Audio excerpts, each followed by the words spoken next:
আজকের যাত্রা পালা আমি সুভাষ, আমি সুভাষ।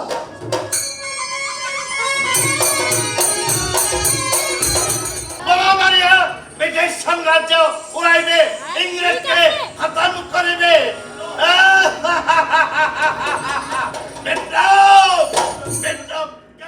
আজকের যে প্রোগ্রাম এটি হচ্ছে, আপনি জানেন যে 200 বছর ব্রিটিশ শাসন উৎখাতে নেতাজি সুভাষচন্দ্র বোসের অগ্রণী ভূমিকা ছিল, তিনি অগ্রণী ভূমিকা পালন করেছিলেন।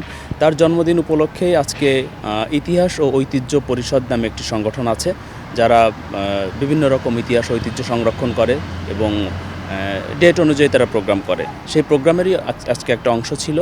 সেখানে সারাদিন ব্যাপী চিত্রাঙ্কন প্রতিযোগিতা ছিল বাচ্চাদের, ছোটদের, এবং সেটা প্রদর্শনীয় ছিল।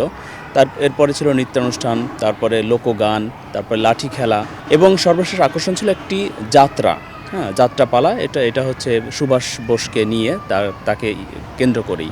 তো এইখানে আমি একটি চরিত্র করেছি, হিটলারের চরিত্রটি আমি করেছি। হিটলারের সাথে সুভাষচন্দ্র বোসের কথোপকথন ছিল, এটা অল্প একটু ছিল, একদিনের একটা ছিল। সেটাকে সারমর্ম হিসেবেই উপস্থাপন করা হয়েছে, রূপক অর্থে ব্যবহার করা হয়েছে, যে হিটলার কতটুকু সাহায্য করেছিলেন বা করতে চাননি, বা কিভাবে হিটলারকে সুভাষকে সহযোগিতা করেননি, সেটাকেই এখানে দেখানো হয়েছে আর কি। বর্তমান প্রেক্ষাপট ধরেন, তাহলে আমরা এখন কিছুদিন আগে আমরা স্বৈরাচার পতন ঘটিয়েছি।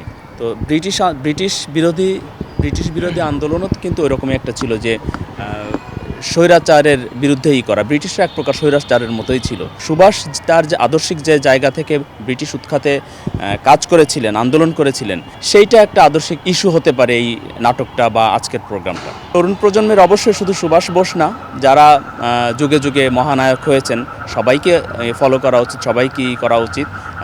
আমাদের দেশেও যারা মহানায়ক আছেন, ছিলেন, তাদেরকেও আদর্শের জায়গা থেকে ফলো করা উচিত এবং সামনে এগিয়ে যাওয়া উচিত। তো ইতিহাস ঐতিহ্য পরিষদ, আমি আগেই বলেছি, এটা একটা সংগঠন। ইতিহাস ঐতিহ্য পরিষদের ব্যানারে করা হচ্ছে। যাত্রা তো আসলে আমাদের কালচারের প্রথম অধ্যায়। আমরা মনে করি যে যাত্রাপালাই এক সময় সারা গ্রামে, সারা দেশে, ইভেন আমাদের এই সাবকন্টিনেন্ট অঞ্চলে যাত্রাটাই হচ্ছে মূলত সংস্কৃতির প্রধান উপসর্গ ছিল। তো সেই জায়গা থেকে আমরা থিয়েটার এবং যাত্রা দুইটার সমন্বয়ে এটাকে করেছি। এটাকে একভাবে পুরো যাত্রা বলা যাবে না, আবার থিয়েটারও বলা যাবে না। আপনি জানেন যে আমি ঢাকা পদ্ধতিকে থিয়েটার করি। তো সেই থিয়েটারের এবং যাত্রার মিশেলে এই নাটকটাকে উপস্থাপন করা, আসলে পুরোপুরি যাত্রা না।